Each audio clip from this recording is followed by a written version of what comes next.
Hey, everyone, it's Thursday here on the Locked On Steelers podcast. I'm your host, Chris Carter. The Steelers got through another practice, but the offense won for a second day in a row.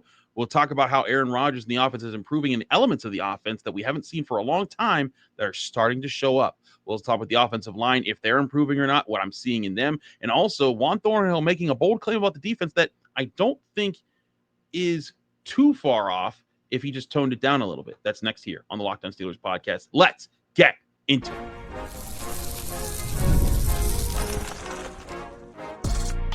You are Locked On Steelers, your daily Pittsburgh Steelers podcast, part of the Locked On Podcast Network, your team every day. Hello, welcome to the Locked On Steelers podcast. I'm your host, Chris Carter, bringing you your daily dose of all things on the Pittsburgh Steelers. As always, you can find the show on your favorite podcasting apps and on YouTube. Like this video if you enjoyed. Subscribe to this YouTube channel to get all of your daily Monday through Friday episodes, as well as our bonus content. We thank you for making us your first listen every day because we're your team every day. All right, if you're getting some of that bonus content, by the way, that I'm talking about, you've been seeing my daily recaps from training camp. I put them on YouTube, on my TikTok, and on my Instagram at Carter Critiques for all my my social medias. But the thing that I think is really cool is you're starting to see the offense take a step up. This is now 2 days in a row. The offense has won 7 shots. It's the first time they've won 7 shots in back-to-back days, all training camp. And also you're seeing in general Aaron Rodgers just looking a lot smoother with throwing the ball at different levels of the defense. But it's not just that he's throwing the ball. It's where he's putting the ball and how he's getting it there. And I think it's really impressive when you see what he's putting together and how it's going to open up things in the Steelers offense you really haven't seen for several years now. And particularly, he's using the middle part of the field a lot, not just shallow, shallow crosses like we've seen at the beginning of the camp where he'd hit Roman Wilson or Calvin Austin on a shallow crossing route, and then they take off for a bit, but also deep down the middle part of the field, the intermediate middle part of the field. He's opening that up, and he's doing it with play action. And that's something that we've been talking about the Steelers need to be able to incorporate into their offense for the past few years. I saw one pass that was really impressive where he called play action, drop back, fake the handoff, quick turn, snaps the ball, gets it right to DK Metcalf as he passes the interior defender on the zone. And it was a nice catch and run that basically was a 10-yard throw turned into what could be a 20 or more yard gain. That's going to be a big part of the Steelers offense this year because that's something that Aaron Rodgers loves to do. And I think that's going to open up a lot of things. But it's taken time to get there. As we said last week when the defense was dominating every practice, we said, hey, it's going to take time for this offense to gel. It's going to take them time to find their chemistry. And to be honest, they're still finding their chemistry, even with some of these wins. To be fair to the defense, the last 2 days that they've won these, their starting cornerbacks have not been out there. Not Joey Porter Jr., not Darius Slay, and definitely not Jalen Ramsey. And though it's not because of injury for the most part, everyone's just kind of just resting because they want to make sure people are fresh going into the season, and they don't want to overwork them at this part of the year. But all that being said, it's still good for the offense to complete their passes, to show that they're able to find that timing and build that chemistry. And you're starting to see it, especially with Roman Wilson, who I think has had a second good practice in a row with the Steelers in that he's able to get open. He's able to catch the ball and run. He's showing improved chemistry with Aaron Rodgers. As we talked about on yesterday's show, it looked like Roman Wilson was getting death glares in the first week and a half of training camp. Now he's getting more attaboys from Aaron Rodgers. And I asked Aaron Rodgers, we got a chance to talk to him Wednesday before practice. I asked him what he thought about Roman Wilson and how he's approached it. I thought it was interesting how he answered that, and also how he talked about how the offense is going to kind of be run, basically saying it's not a dictatorship. It's not just what Aaron wants or what Arthur Smith wants. He wants input from everyone so that they can put all the pieces of the puzzle together to make up a really good offense. Here was Aaron Rodgers answering my questions and questions from several other people, some of whom you might recognize from being on the show when we were talking to him before Steelers practice. Here's Aaron Rodgers. Did yesterday feel like things were clicking a little bit more for the offense? Like maybe that was a moment where the page was kind of turning? Well, I mean, I think we've been clicking the last 3 or 4 days much better. Our defense, it's obviously we added a lot of pieces to it. Always early in camp with the pads go on, the defense seems to have the upper edge, and then the second week it starts to turn a little bit. So I feel like we've been playing better the last week and a half. Roman said that he's appreciated like working with you and learning and how to get better with you. What have you seen in him and just how he works and working to get better with you as a pair? I would say Roman, just like Cal, and really all our guys, they really care about it. You know, I noticed that when they came out west, just to see their attention to detail and their willingness to learn. So Roe, you know, I just got to get Roe out of his head a little bit, you know, because I think he's such a good kid. He cares so much about whether it's my approval or he's doing it right, and he just got to trust himself because he's so damn talented. You know, the more he can play free and not think out there, the better he's going to play. So the more he can just trust what he's got and then just go out and react, the better he's going to play. Aaron, what excites you most about playing with this offense? Well, it's really the relationship with Arthur. You know, to have a guy that we sat yesterday for like 2.5 hours, you know, just talking ball. And it's not all like X's and O's. It's, you know, it's storytelling from time to time, but he's not a rigid guy at all. You know, so ideas that I have or ideas that, you know, some of the receivers are giving to me to give to him, you know, everything is taken into consideration, which I really appreciate. And we're installing it. I mean, the last few days we've installed stuff that I've gone back and looked at from the past, or other guys have had, you know, similar ideas, because we have a little open forum in my room. Anytime you want to come in and suggest something or get on the same page about something, let me know, because I'll take it right to heart. But I'm just really enjoying him a lot as a person, and just the way he leads in front of the room, and it's been a lot of fun so far. Aaron, you mentioned that you opened your door for your teammates. Have you seen a lot of guys take advantage of that and feel comfortable coming to you with questions? Yeah, I have. I think that's an important part of it, just letting those guys know that there's no dictatorship here. It's not Art's dictatorship or mine. It's we want to talk about all the issues and all the things you're seeing, and whether it's a text message or coming to my room and having a conversation, like, those are invaluable times to get on the same page with the guys, because when I'm out there, I don't want anything to be left unsaid. So I'd rather hit it on the front end, and if then something comes up in practice, hit it on the back end, instead of trusting you know, it to get figured out on its own. So it's been a good process for us. Ben is the one that comes in the most. He doesn't even really knock anymore, but that's Ben's personality. So there you have Aaron Rodgers going through different levels of things. One, an appreciation for Roman Wilson's work ethic, but two, I think it's really interesting how Aaron Rodgers is talking about the openness of how this offense is supposed to be put together and how it works. He talked about a 2.5-hour conversation with Arthur Smith, not just about schematics and about the offense itself, but about just how things work, and, you know, sharing their knowledge about the different experiences of football and things that they've learned. I think that's a good sign, but also that Aaron Rodgers is like saying, hey, the door's open to anybody that wants to come in and talk about what our plan is. I think that's a really good thing. And I got to give a shout out to Diana Rossini of The Athletic, who said months ago that Arthur Smith would adapt his offense to Aaron Rodgers. Now, we still have to see it actually happen, right? Like, I'm just seeing it in practice. That doesn't mean anything. It's what's going to mean is if you get it done in the regular season. But I think what has a chance here to happen, and what we're starting to see happen, is that Arthur Smith's machinations that he's put together to help Aaron Rodgers to be part of his game, if the rest of the team starts to understand what Aaron wants and how he wants it, and they're able to work with him in that could lead to the kind of progress that Dan Rossini was kind of referencing there, and saying that Arthur Smith was going to be able to adapt his offense to work with Aaron Rodgers. Because again, you know, last year with Justin Fields and even Russell Wilson, there were very serious limitations on what they could ask of the quarterback at the line of scrimmage. Justin Fields is not a guy that was going to see through several different disguised coverages consistently throughout a game. He was a guy who could drop back, run, throw when it was there, and take advantage of some opportunities. Russell Wilson was a guy that could see some things, but ultimately was not, you know, the guy at the line of scrimmage that Aaron Rodgers is when it comes to deciphering defenses, understanding how to counter them with what you're doing on offense, and also having the skills to do so. Because again, even when Russell Wilson did recognize it, he was just too short. He wasn't a guy that could get the ball to the middle part of the field. It's just not part of his game. Whereas Aaron Rodgers, it's definitely part of his game. It's a big part of what he's always been able to do. And so I think that's something that's a real positive for the Steelers offense, that they have this openness. They're allowing themselves to adapt to their strengths.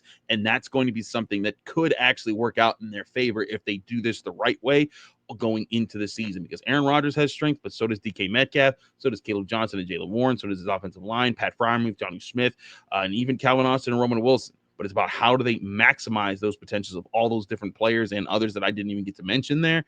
That's going to be the key, and that'll be what we keep an eye on with the offense. But I want to talk more about that offensive line because they're a big part of that equation as far as what needs to click for the Steelers offense to move forward. We'll talk about that next here on the Locked On Steelers podcast. I'm your host, Chris Carter. Stick with us. We'll be right back. But first, I want to remind you this show is brought to you by FanDuel Sportsbook, the #1 sportsbook in America. Summer sports are in full swing, whether you're all about baseball under the lights, golf on the green, or high-stakes soccer action. FanDuel is the best way to make every game even more exciting. You're already following the action, so why not make it a little bit more thrilling? With FanDuel, you can get in on the game while your friends are getting sunburned at the beach. I've been using FanDuel to track my favorite matchups, and the app keeps it fresh with new daily promotions and fun ways to bet. It's easy to use, fast to pay out, and makes even regular season games feel like must-watch events. Whether I'm placing a same-game parlay or watching a bet ride into the ninth inning, FanDuel makes it feel like I'm part of the action. New to FanDuel, new customer can bet just $5 and get $150 in bonus bets if your first bet wins. Open the FanDuel app today or visit FanDuel.com/lockedon to get started. That's FanDuel.com/lockedon for FanDuel, America's #1 sportsbook.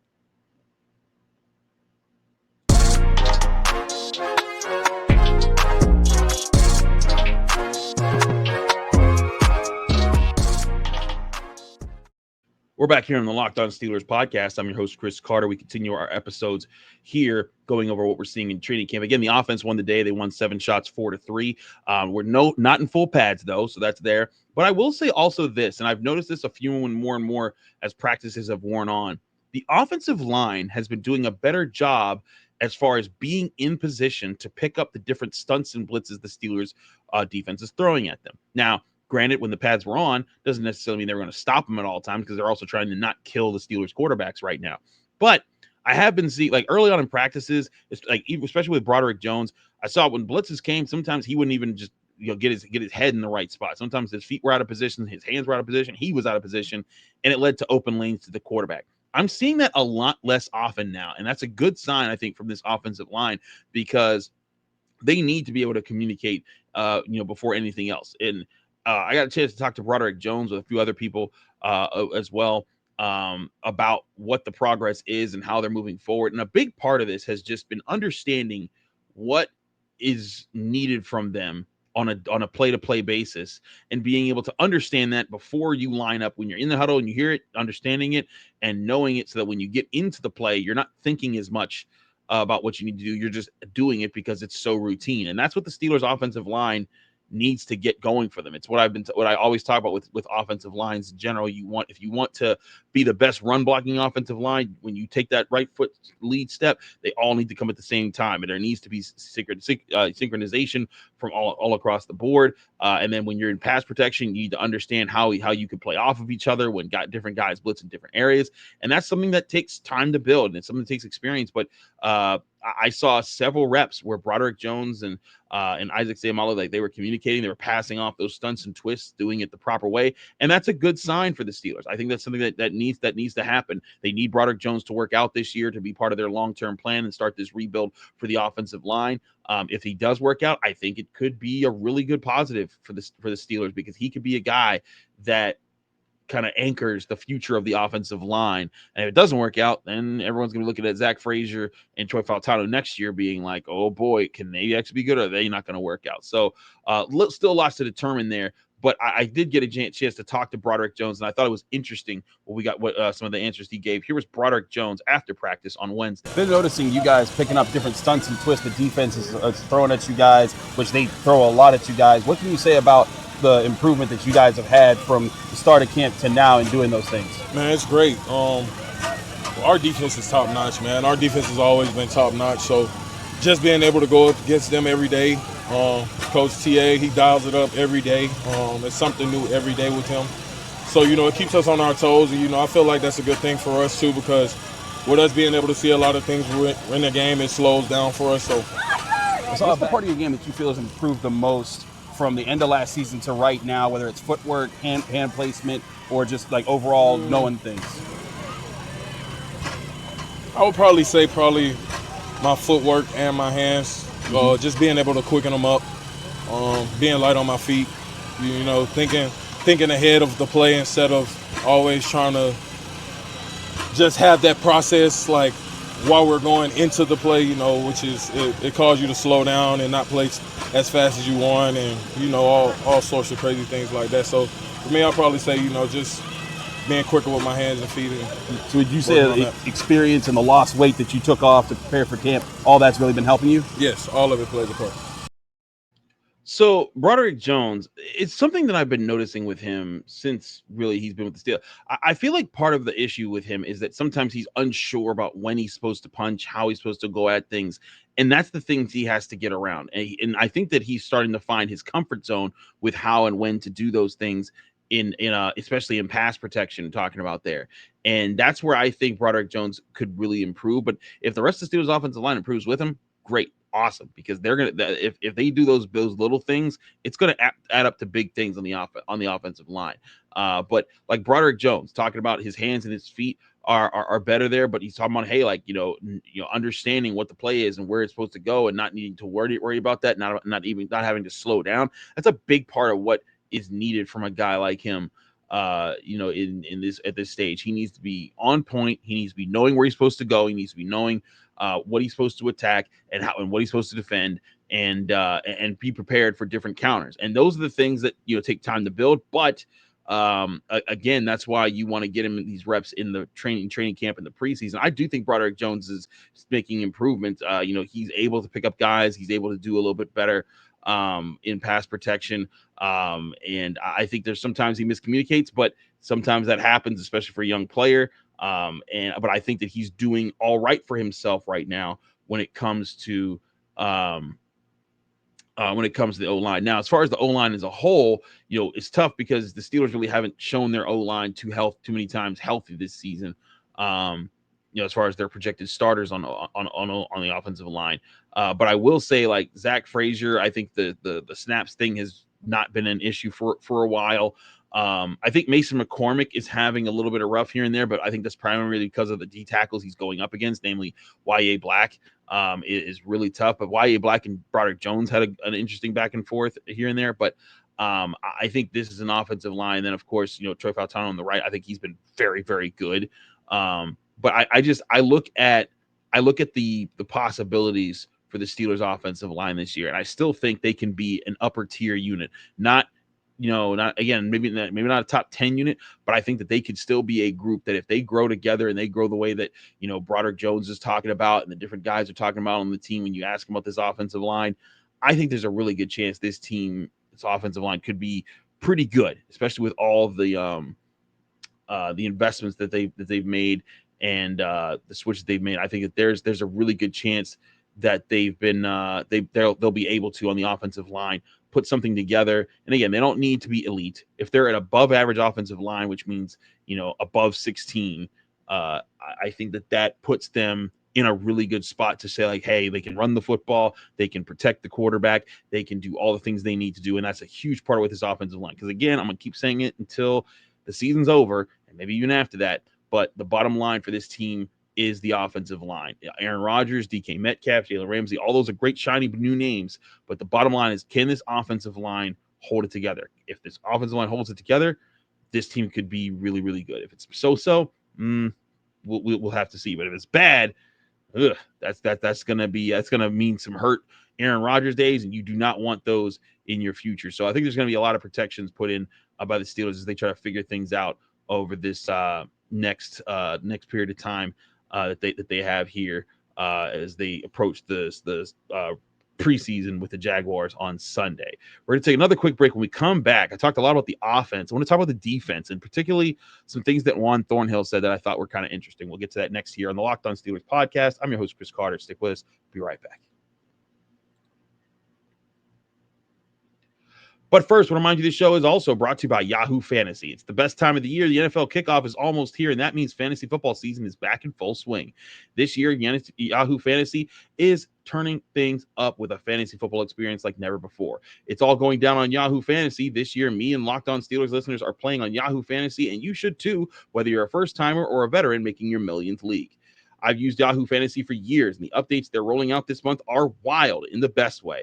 To celebrate 28 years of fantasy football greatness, Yahoo Fantasy is dropping 28 big new features over 28 days throughout August. to kick it off, they just dropped Yahoo Fantasy Guillotine Leagues, a killer new way to play fantasy football on Yahoo, where the lowest scoring team each week gets eliminated until there's one team left standing. With the season around the corner, it's now time to get your league together and give this new mode a try. If you're more into the classics, you can play in head-to-head private leagues or just join a public league. That's yahoofantasy.com/LockedOnNFL and to make fantasy season the best one yet. Go to yahoofantasy.com/LockedOnNFL.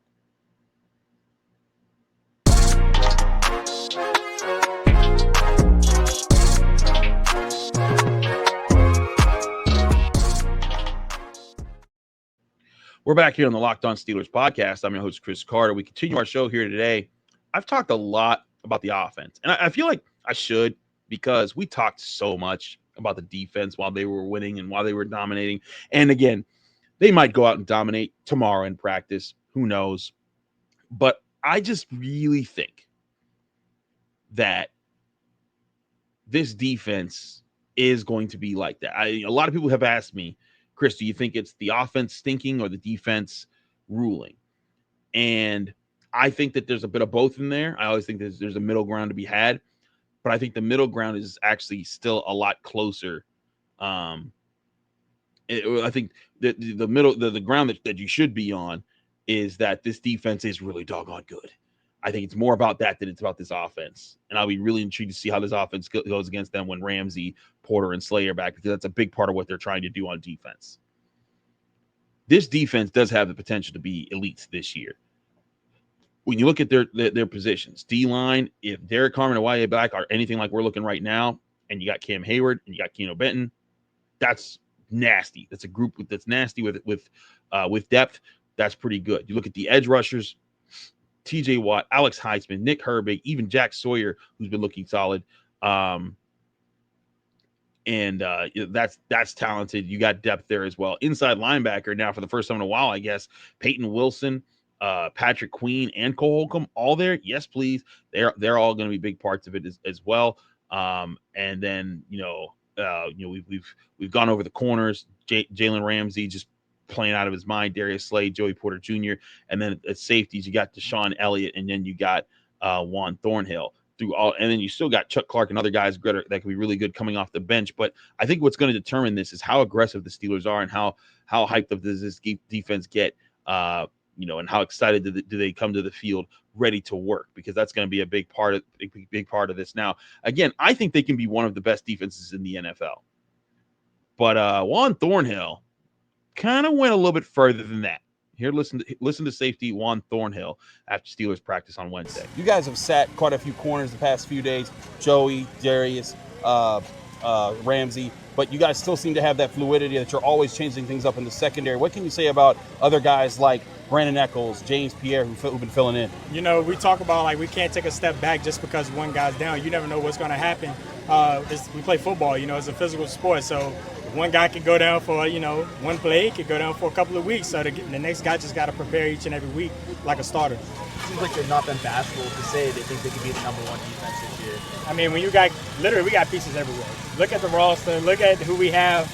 It's incredible. Literally, I don't feel like there's a weakness on the defense. If you look at most teams, you got that fish out there. That one person that's one or two people that's I'm not sure.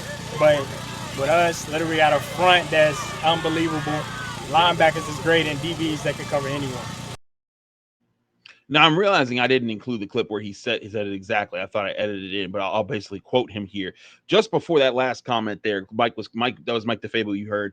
We'll have him back on the show very soon. I apologize for not having more guests on during training camp, but it's hard to kind of coordinate with training camp hours, and because everyone's working, I'm working, we're all trying to get done. And it's just kind of an intense run with training camp. So I will have more guests on the show once we're out of training camp, which is only about another week or so. But with Mike DeFabo, him asking that question was a follow-up, because at one point, Juan Thornhill said this, quote, "I think this defense can be one of the best of all time." And I'm putting that in there now, one of the best of all time. And then Mike followed up and got that answer that you saw there, going around all the positions. Now, here's the thing. You should always have confidence, right? But how many times have I? If you guys have been a fan of this show, you've heard me say it before. You don't say the dream team thing, and they where he didn't use the word dream team, he was getting kind of close there with the best defense, one of the best defenses of all time. And look, they have great personnel, but best defense of all time. There's a lot of great Steelers best defenses of all time. I think there's 7 seasons where the Steelers have finished as the team with the lowest amount of points scored in the NFL. And that's, again, 7 seasons. Not all of those were amazing, but at least 2 of them won Super Bowls. Maybe even 3 of them went to them. And I think that's where, if you're the Steelers, you're looking at it and saying, like this defense is going to be physical. This defense is going to be great. But, Juan Thornhill saying one of the best defenses ever, that turns some heads, because there's a lot of great defenses out there that have been out there. And, if this defense gets in that category, great, awesome. Because you know what? If they're number one and like that would put me that would make me say, okay, this team could be really, really dangerous, especially with the corners that they got, and the help in the secondary and the D line. They've got a lot going for them right now, and I think it's a really good sign for the Steelers in general. But again, when it comes to this defense and a bold claim like that, I think it's still a lot to kind of put that kind of pressure on yourselves as to be like that. Go out there and play football first. Go out there and stuff the run. Go out there and sack the quarterback. Show the Ravens that they can't just run the ball on you and just call the option and just think it's sweet. You got to get after those guys. And if you do that, I think it'll go a long way to showing that this defense is one of those elite groups in the NFL, because I do think that is the ultimate goal here for the Steelers. They still want to be a defensively dominant team. And that's going to be what they see as their ticket to being one of the best defenses in the NFL this year, let alone being one of the best defenses of all time.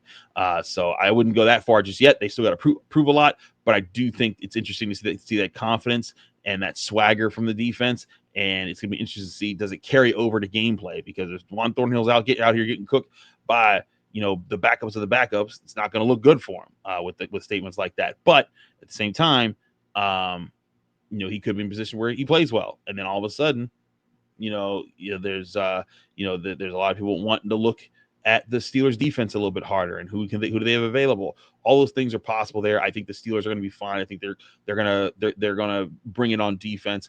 But I'm intrigued to see how good are some of these young players. Will they play? The YA Blacks, the Derek Harmons of the defense. Will they play this weekend? That's something we still have to see, but still a lot to cover here and talk about here on the Locked On Steelers podcast as we get closer and closer to the first preseason game this Saturday in Jacksonville. So we'll keep things rolling here on the Locked On Steelers podcast. Thanks so much for joining us here on the Locked On Steelers podcast. As always, you can find the show on your favorite podcasting apps and on YouTube. Like this video if you enjoyed. Subscribe to this YouTube channel to get all of your daily Monday through Friday episodes, as well as our bonus content. We thank you for making us your first listen every day, because we're your team every day. Back here tomorrow with another episode of the Locked On Steelers podcast.